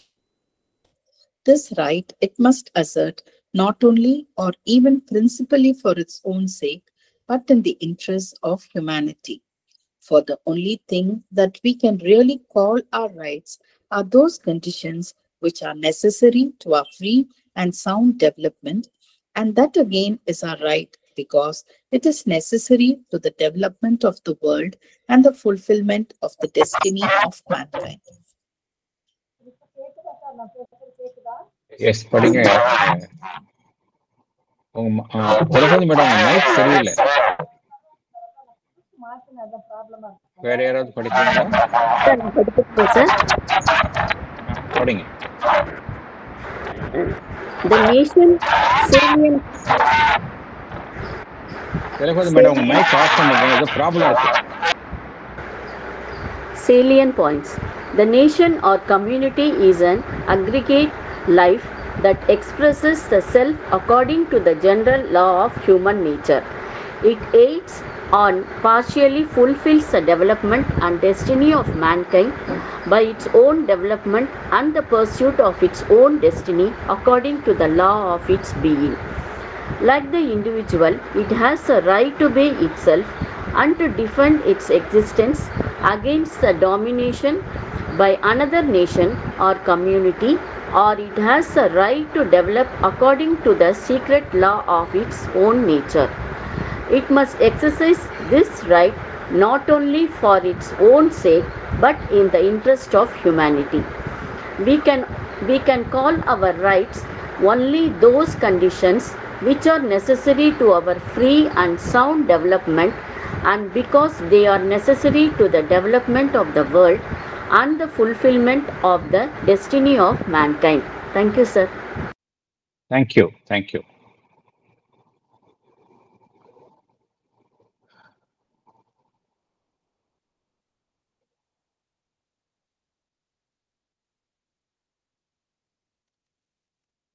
இந்த சமுதாயமும் தனி மனிதனும் ஒரு சேர முன்னேற வேண்டும். ஒருவர் நலத்தை புறக்கணித்து மற்றொரு அமைப்பு வளர முடியாது. இப்போ தனி மனிதன் என்பவன் என்னன்னு பார்த்தோம். தனி மனிதன் என்பவன் ஆன்மன் இல்லையா? He's a self. தனி மனிதன் என்பவன் இறையம்சத்தை தன்னுள் கொண்டுள்ள ஒரு ஜீவன். இண்டிவிஜுவல் செல்ஃப் அப்படிங்கிறது இண்டிவிஜுவல் டிவைன் பீயிங் தான் ஒரு தனி மனிதன். தனி மனிதர்கள்லாம் சேர்ந்தவர்கள் தானே தேசம் என்பதும் இல்லையா? தனி மனிதர்கள் எல்லாம் சேர்ந்தது தான் ஒரு தேசமா இருக்கிறோம். அப்படின்னா தேசம் அப்படின்னா என்ன? அங்க ஒட்டுமொத்த வாழ்வு காணப்படுகின்றது, அக்ரிகேட் லைஃப் காணப்படுகின்றது. தனி மனிதன் கிட்ட தனி மனித வாழ்வு. ஒரு தேசம் அப்படின்னா, நாடு அப்படின்னா ஒரு ஒட்டுமொத்த வாழ்வு, அக்ரிகேட் லைஃப் அங்க காணப்படுகின்றது. அந்த அக்ரிகேட் லைஃப்பும் எதை வந்து வெளிப்படுத்துகின்றது? அந்த ஆன்மனைத்தான் வெளிப்படுத்துகின்றது. அந்த பிரபஞ்ச ஆன்மனைத்தான் வெளிப்படுத்துகின்றது. எதன் அடிப்படையில் வெளிப்படுத்துகின்றது? எந்த விதியின் அடிப்படையில் வெளிப்படுத்துகின்றது என்றால், அந்த மனிதனுடைய இயல்பு, அதன் அடிப்படையில் தான் எந்த விதியின்படி மனித இயல்பு செயல்படுகின்றதோ அதன் அடிப்படையில் தான் அந்த பிரபஞ்ச ஆன்மனும் தன்னை வெளிப்படுத்திக் கொள்கின்றது. என்ன காரணம் என்றால் அக்ரிகேட் லைஃப் எல்லாம் ஒட்டுமொத்த சேர்ந்து ஒட்டுமொத்த சேர்ந்ததுதான் அந்த தேசம் என்பதும் நாடு என்பதும். According to the general law of human nature, and aids and partially fulfills the development and destiny of the mankind. இதன் மூலமாக அந்த மனித குலத்தினுடைய அந்த விதி என்பது நிர்ணயிக்கப்படுகின்றது. அதாவது தனி மனிதன், அவனுக்குள்ளே இருக்கக்கூடிய ஆன்மன், அதனுடைய செயல்பாடு, அவனுடைய இயற்கை, அவனுடைய இயல்பு, இதனுடைய ஒட்டுமொத்த குழுவாக அமையும் அந்த ஒட்டுமொத்த ஜீவன், கலெக்டிவ் செல்ஃப். இந்த செயல்பாடின் மூலமாகத்தான் மனிதகுலத்தினுடைய விதி வந்து நிர்ணயிக்கப்படுகின்றது. அந்த destiny of mankind by its own development and the pursuit of its own destiny according to the law of its being and the nature of its corporate individuality. எப்படி வந்து மனிதகுலத்தினுடைய விதி என்பது நிர்ணயிக்கப்படுகின்றது? இதன் அடிப்படையில் தான் நிர்ணயிக்கப்படுகின்றது. By its own development and the pursuit of its own destiny according to the law of its being and the nature of its corporate individuality. இதுல என்ன இதனால்தான் வந்து பகவான் ஸ்ரீ அரவிந்தர் என்ன கூறுகின்றார், எப்படி வந்து ஒரு தனி மனிதனுக்கு வந்து ஒரு விதி என்று இருக்கின்றதோ, விதியின் செயல்பாடு தனி மனிதனுக்கு இருக்கின்றதோ, ஒரு நாட்டிற்கும் ஒரு விதி ஒன்று இருக்கின்றது. ஒரு தனி மனிதனுக்கு வந்து நமக்கு எல்லோருக்கும் தெரியும், அந்த லா ஆஃப் கர்மா அப்படிங்கிறது நமக்கு தெரியும். அந்த லா ஆஃப் கர்மா அப்படிங்கிறது இண்டிவிஜுவலையும் அஃபெக்ட் பண்ணும், நேஷனையும் அஃபெக்ட் பண்ணும். அதுதான் அது முக்கியத்துவம். நேஷன் அப்படிங்கிறது தனியே இல்லை இல்லையா? எல்லா மனிதர்களும் சேர்ந்து செயல்பாடு ஒட்டுமொத்த செயல்பாட்டினுடைய ஒரு இயக்கம் தான் ஒரு தேசம் என்பது. தனி மனிதன் வந்து அந்த கர்மிக் லா, அதற்கு உட்பட்டு தான் அவன் செயல்படுகின்றான். அதே போல அந்த தேசமும் அந்த விதிக்கு உட்பட்டு தான் செயல்படுகின்றது. அதைத்தான் குறிப்பிடுகின்றார். The nation or community is an aggregate life that expresses the self. செல்ஃப்னா இங்க பெரிய self, divine self, cosmic self, ஆன்மன், according to the general law of human nature. அந்த எந்த மனிதகுலம் அந்த குழுவை, கம்யூனிட்டியை உருவாக்குகின்றதோ அதனுடைய விதிக்கு அதனுடைய இயல்பின் அடிப்படையில் அமைந்த விதிக்கு உட்பட்டு தான் அதுவும் செயல்படுகின்றது. And aids and partially fulfills the development and destiny of the mankind.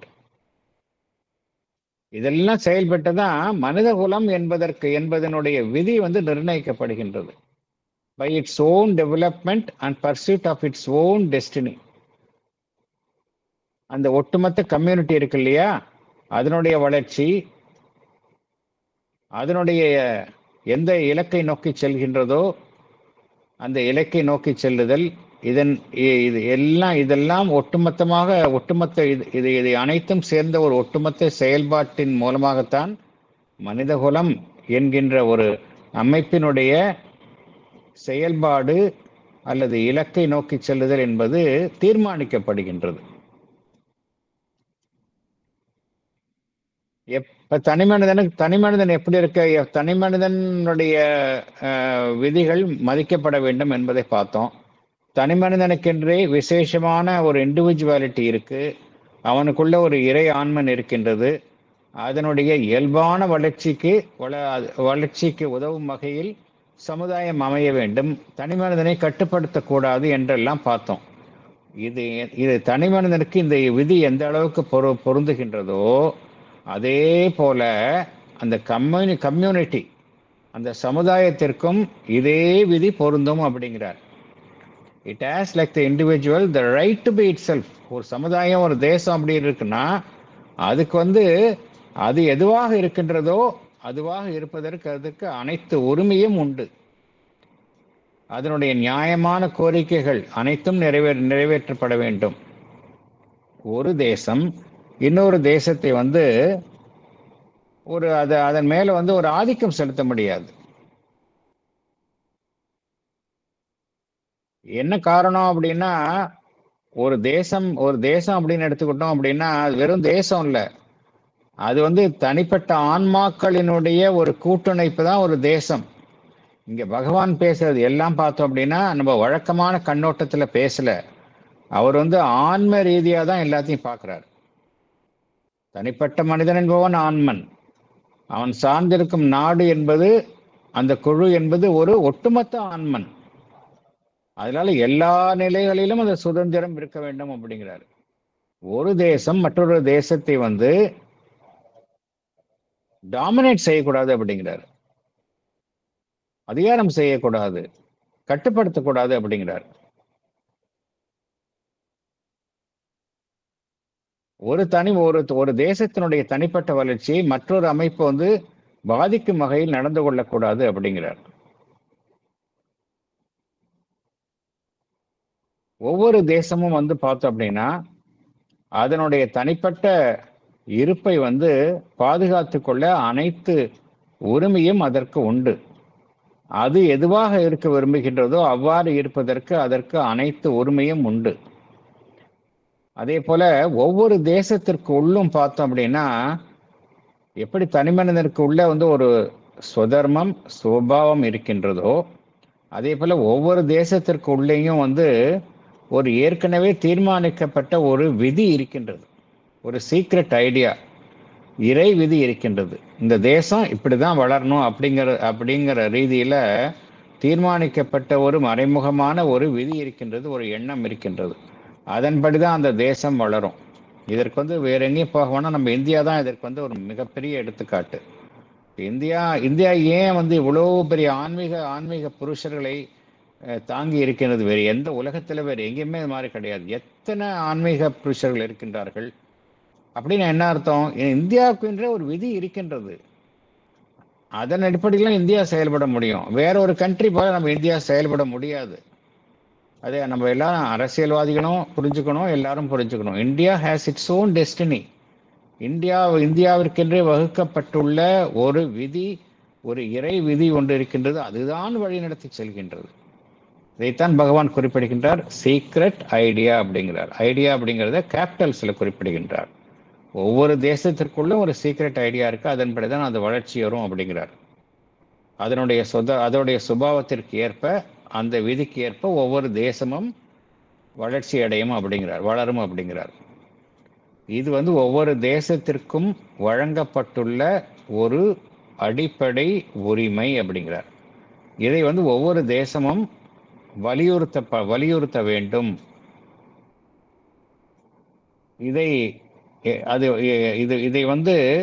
ஒவ்வொரு தேசமும் இதை இழப்பதற்கு ஒரு காலம் சம்மதிக்க கூடாது அப்படிங்கிறார். This right it must assert not only or even principally for its own sake but in the interest of the humanity. எதற்காக இது மாதிரி ஒவ்வொரு தேசமும் தன்னுடைய தனித்தன்மையை விட்டுவிடாமல் அதை உறுதி செய்ய வேண்டும் என்றால், அது தன்னுடைய நலனிற்காக மாத்திரமல்ல, ஒட்டுமொத்த மனிதகுல நலனிற்காகவும் ஒவ்வொரு தேசமும் அதற்கென்றே உள்ள பிரத்யேகமான விசேஷமான அம்சத்தை அது உறுதி செய்ய வேண்டும், விட்டுக் கொடுக்க கூடாது அப்படிங்கிறார். அதன் மூலமாகத்தான் மனித குலம் என்ன காரணத்தால் ஒவ்வொரு தேசமும் ஒவ்வொரு மாதிரி அமைந்துள்ளது என்றால் அது இறைவனுடைய திட்டம். இப்படிதான் இருக்கணும், இதன் மூலமாக அந்த பரிணாம வளர்ச்சி வளரணும் அப்படிங்கிறது இறைவனுடைய திட்டம். அதை நம்ம வந்து இன்டர்ஃபியர் பண்ணக்கூடாது அப்படிங்கிறார். For the only things that we can really call our rights are those conditions which are necessary to our free and sound development அப்படிங்கிற. எது நம்ம உரிமை அப்படிங்கிறோம்? வழக்கமாக மனிதர்கள் வந்து என்ன சொல்றோம், என்னுடைய உரிமைகள் எல்லாம் மறுக்கப்பட்டுள்ளது அப்படிங்கிறோம். உரிமைகள்னா என்ன அப்படின்னா எல்லாம் மேலோட்டமா சொல்லுவாங்க. பொருளாதார ரீதியாக எனக்கு உரிமைகள், எனக்கு இருப்பதற்கு ஒரு இடம், தங்குவதற்கு இடம், உண்ண உணவு, உடுப்பதற்கு ஆடை, எனக்கு வந்து நிறைய எனக்குலாம் ரைட்ஸ் வேணும் அப்படின்னு சொல்கிறோம். இதெல்லாம் வந்து மேலோட்டமாக கூறக்கூடிய உரிமைகள். உண்மையிலேயே உரிமைகள் என்றால் என்ன அப்படிங்கிறதுக்கு பகவான் விளக்குகின்றார். எது நம்மளுடைய உரிமைகளாக இருக்க வேண்டும் அப்படிங்கிறார். நம்மளுடைய உரிமைகள் உண்மையிலேயே என்னவா எது என்றால் எந்த அடிப்படை நிலைகள் நம்முடைய சுதந்திரமான மற்றும் வலிமையான வளர்ச்சி, ஃப்ரீ அண்ட் சவுண்ட் டெவலப்மெண்ட், அதற்கு அடிப்படையாக இருக்கின்றதோ அவைதான் நம்முடைய உரிமைகள் அப்படிங்கிறார். எவையெல்லாம் நம்முடைய சுதந்திரமான வலிமையான வளர்ச்சிக்கு அடிப்படையாக இருக்கின்றனவோ அவைதான் நம்முடைய உரிமைகள் அப்படிங்கிறார். We can really call our rights or those conditions which are necessary to our free and sound development அப்படிங்கிறார். இது நம்முடைய வளர்ச்சிக்காக மாத்திரம் இல்லை, அந்த ஒட்டுமொத்த மனிதகுல வளர்ச்சி, அதனுடைய விதி, இதோட நிறைவேற்றணும் அப்படின்னா அதற்கு அடிப்படையான ஒரு கட்டமைப்புகள் நமக்கு வேணும் அப்படிங்கிறார். இது எல்லாம் சொல்றது பகவான் சொல்றது எப்படின்னா ஒரு மனிதனுடைய ஆன்ம வளர்ச்சி, அதைத்தான் சொல்றாரு இங்க பகவான்.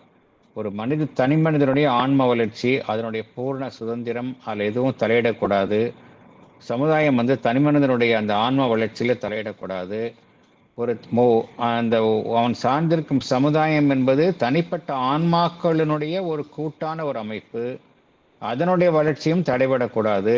ஒரு சமுதாயம் மற்றொரு சமுதாயத்தின் மீது ஆதிக்கம் செலுத்தக்கூடாது. இதெல்லாம் எந்த ரீதியில பகவான் பேசுகின்றார் என்றால் ஆன்ம ரீதியில பேசுறார். வெறும் வந்து யூஸ்வலா வந்து படிக்கிற மாதிரி எக்கனாமிக் ஆங்கிள்லயோ சோசியல் ஆங்கிள்லயோ சொல்லலை, பொலிட்டிக்கல் ஆங்கிள்லயோ சொல்லலை. பகவான் சொல்றது ஆன்ம ரீதியாக சொல்றாரு. ஏன்னா இந்த ஆங்கிள் யாரும் பார்க்க மாட்டாங்க. நம்ம எல்லாம் தேசம் அப்படின்னா கலெக்ஷன் ஆஃப் ஹியூமன் பீயிங்ஸ் அப்படின்னு தான் பார்க்குறோம். தேசம் என்றால் என்ன என்பதற்கு விளக்கம் கொடுத்தவரே பகவான் ஸ்ரீ அரவிந்தர் தான். இந்தியாவை வந்து நான் வந்து வெறும் மலைகளும் நதியும் மனிதர்களையும் கொண்ட ஒரு அமைப்பாக பார்க்கல, இது வந்து ஒரு வாழும் ஜீவனாகத்தான் நான் பார்க்கின்றேன் என்று பகவான் அன்றைக்கே கூறினார். ஏன்னா ஒவ்வொரு தேசமும் பார்த்தீங்கன்னா it is a living soul. அது ஏன் இப்படி லிவிங் சோல் அப்படிங்கிறது இதை படிச்சா நமக்கு புரியுது. எப்படி ஒரு தனி மனிதன் என்பவன் வெறும் உடலையும் மனமும் பிராணமயமும் கொண்ட அமைப்பு இல்லை, அவன் ஒரு ஆன்மாகவோ, அவனை போல ஒரு பல்வேறு ஆன்மாக்களை கொண்ட ஒரு தேசமும் ஒரு ஒட்டுமொத்த ஒரு ஆன்மாதான் என்கின்ற அடிப்படையில் தான் பகவான் இங்கே கூறுகின்றார். அதனால அந்த ரீதியில் தான் பகவான் கூறக்கூடிய கருத்துக்களை நாம் புரிந்து கொள்ள வேண்டும். வேறு ஏதாவது கருத்துக்கள் இருந்தால் பகிர்ந்து கொள்ளலாம். Otherwise we can close.